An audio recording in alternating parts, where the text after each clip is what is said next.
हम ग्रिप्स के बारे में बताएंगे। कैरम खेलने के लिए बहुत सारी ग्रिप्स यूज़ होती है।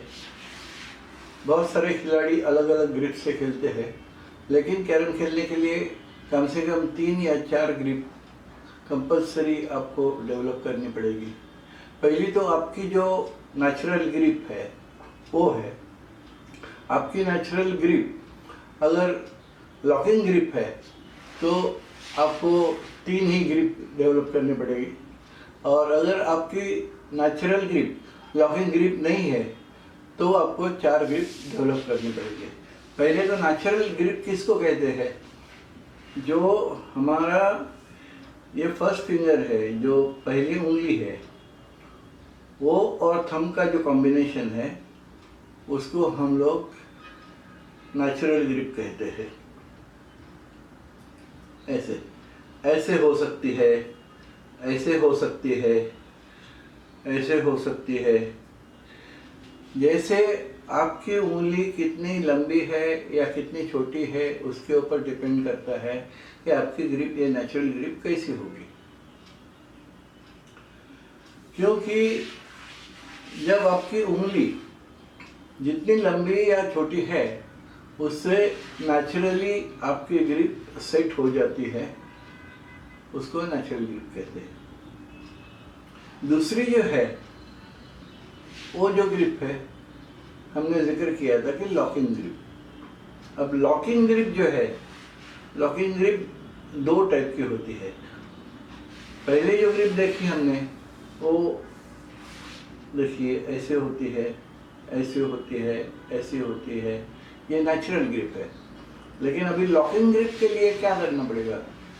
लॉकिंग ग्रिप के लिए ये थंब और ये पहली उंगली और ये छोटी उंगली, इसका कॉम्बिनेशन है। अब इसे लॉकिंग ग्रिप क्यों कहते हैं? कि थंब और ये छोटी जो उंगली है उसके बीच में ये पहली उंगली है वो लॉक हो जाती है, और ये लॉक होने की वजह से उसको लॉकिंग ग्रिप कहते हैं।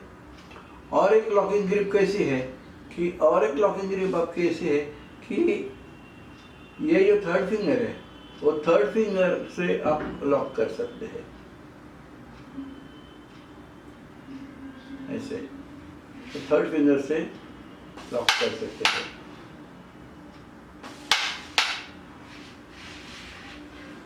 तीसरी ग्रिप कौन सी है? तीसरी ग्रिप है कैंची की ग्रिप, जिसे सीजर ग्रिप कहते हैं। अब कैंची की ग्रिप आपको किस लिए लगती है? एक तो ब्रेक के लिए लगती है। 90% जितने खिलाड़ी हैं वो ब्रेक जो करते हैं वो कैंची से करते हैं। और दूसरी जो है, यहाँ की कॉइन्स जो है, बहुत सारे खिलाड़ी बाएं हाथ का उपयोग नहीं करते हैं, लेकिन ये लॉकिंग ग्रिप, ये जो ग्रिप है हमारी सीजर ग्रिप है, वो सीजर ग्रिप का उपयोग करते हैं। यहाँ की कॉइन भी अगर मारनी है यहाँ की, तो भी हम ऐसे मार सकते हैं, तो इसे सीजर ग्रिप कहते हैं। चौथी ग्रिप जो है उसे स्पिन ग्रिप कहते हैं। अब स्पिन ग्रिप में क्या होता है? स्पिन ग्रिप यानी बीच की जो उंगली है उसे फ्लैट ग्रिप कहते हैं, फ्लैट मिडिल फिंगर ग्रिप। अभी जो बीच वाली उंगली है उसे हम लोग फ्लैट रखते हैं इसे, और जब खेलते हैं तो इसे मिडिल फिंगर फ्लैट ग्रिप कहते हैं। इससे क्या होता है? इससे ये उंगली जो है, बाकी सब ग्रिप में ये उंगली ऊपर जाती है, इसके लिए स्ट्राइकर को इतना स्पिन नहीं मिलता है। लेकिन ये जो है ये साइड में जाती है। ये जब साइड में ऐसी जाती है तो स्ट्राइकर को एंटी क्लॉकवाइज स्पिन मिलता है। ये जो है ये है।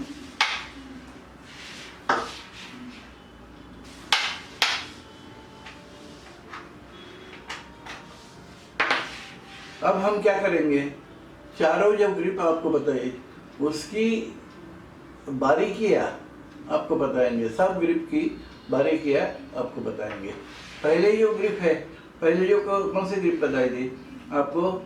ये ग्रिप बताई थी, ये नेचुरल ग्रिप है।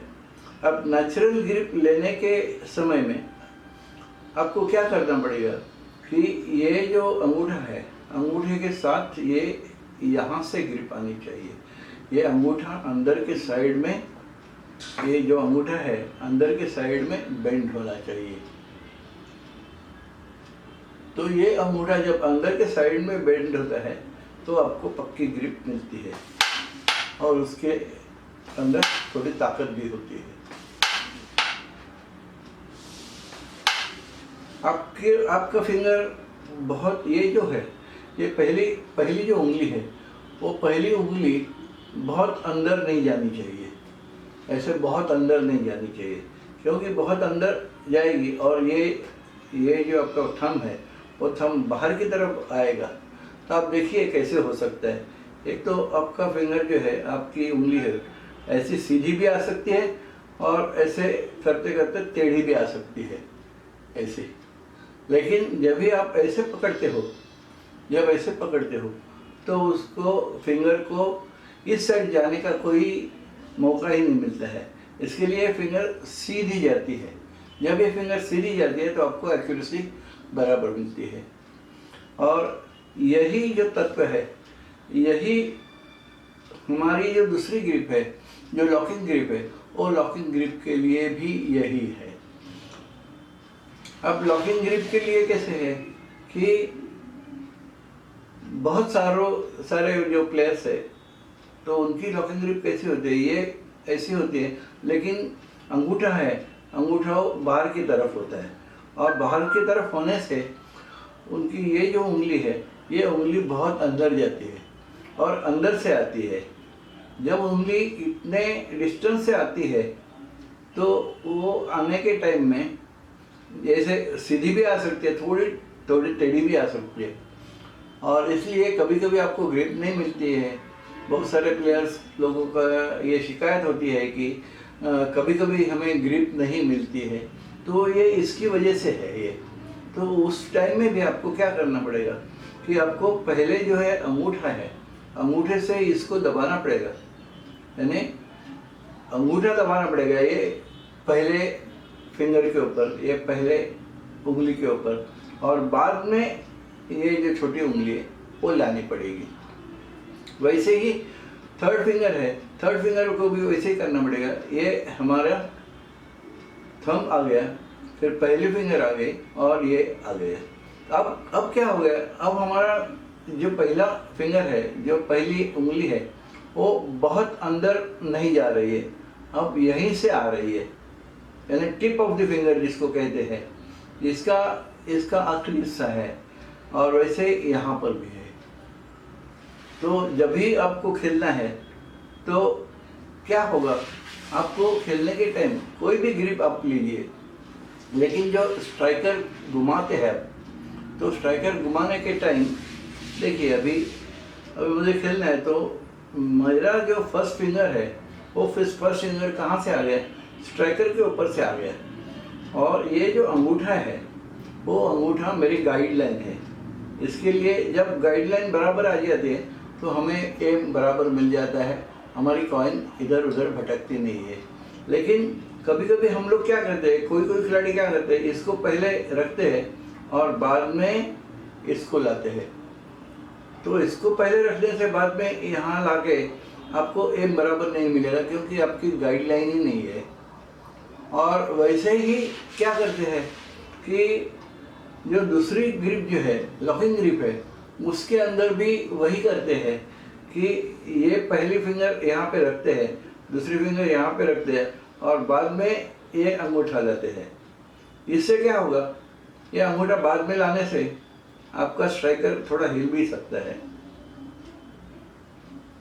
और ये ग्रिप, ये जो फिंगर है, ये छोटी फिंगर है, उससे आपको गाइडलाइन बराबर नहीं मिलती है। तो यहाँ भी आपको क्या करना पड़ेगा, स्ट्राइकर लेके देखिए, अभी मेरा जो अंगूठा है, अंगूठा वहीं पर है जो गाइडलाइन है, और मेरा जो फर्स्ट फिंगर आ रहा है, पहली उंगली आ रही है, वो देखिए, और कैसे आता है। ये जो उंगली है पहले से हमने रखा है यहाँ पे, ये जो थर्ड उंगली है या फोर्थ उंगली है, ये पहले से हमने रखी है, और बाद में ये ऐसे आ जाती है। और वैसे ही ये उंगली पहले से ही रखी है और ये अंगूठा ऐसे पहले से रखा है और बाद में ये ऐसे आ जाता है। तो ये परफेक्ट ग्रिप है आपके लिए।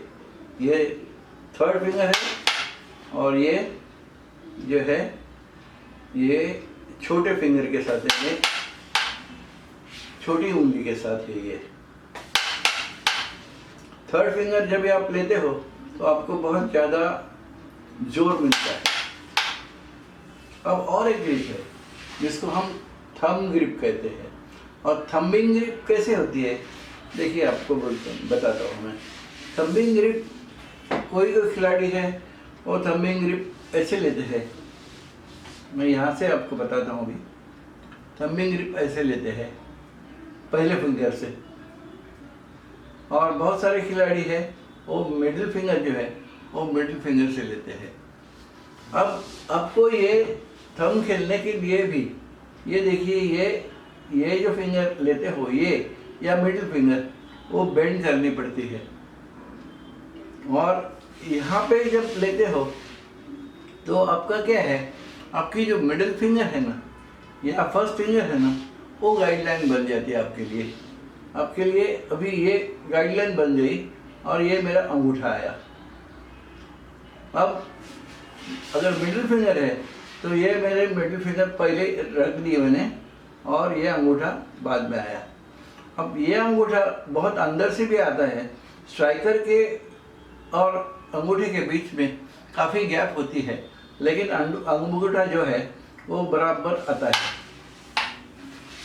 और जब भी हम मिडिल फिंगर यूज़ करते हैं तभी हमको बहुत ज़्यादा जोर मिल सकता है।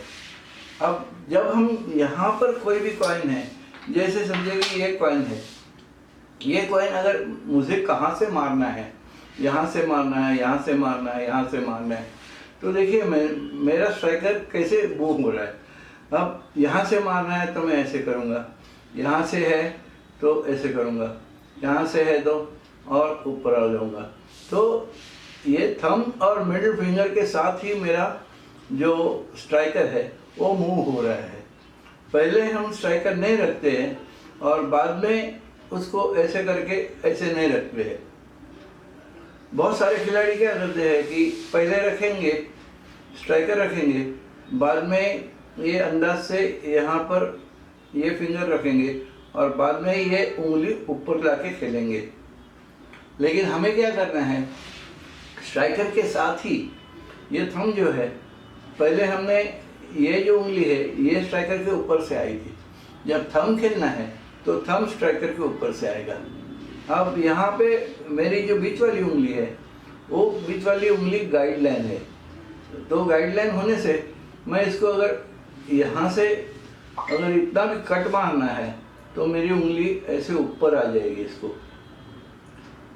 तो मुंह जो होता है मेरा स्ट्राइकर जो मूव हो रहा है वो पूरा थंब और मिडिल फिंगर के साथ मूव हो रहा है। अगर ऐसे मूव हो गया आपका तो आप कभी भी थंब जो है, थंब की कॉइन मिस नहीं कर सकते हैं।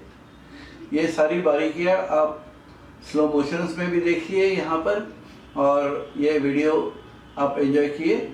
और ऐसे ये सारे जो है मैंने जैसे ये ग्रिप से बताया, वो ग्रिप से काफ़ी स्ट्रोक्स हम लोग खेल सकते हैं। पर्टिकुलरली एक जो स्ट्रोक है ये यहाँ का स्ट्रोक है, यहाँ का स्ट्रोक तो पक्का हम खेल सकते हैं। अगर ये ग्रिप से हम खेलते हैं या कोई भी अन्य ग्रिप से खेलते हैं तो सामने की जो फ्रेम है उसके अंदर वो टकराएगा। लेकिन जब भी ये ग्रिप से खेलते हैं तो वो आराम से जा सकते हैं। और इसके काफ़ी और भी फायदे हैं जो हमने अलग से वीडियो में बताया है।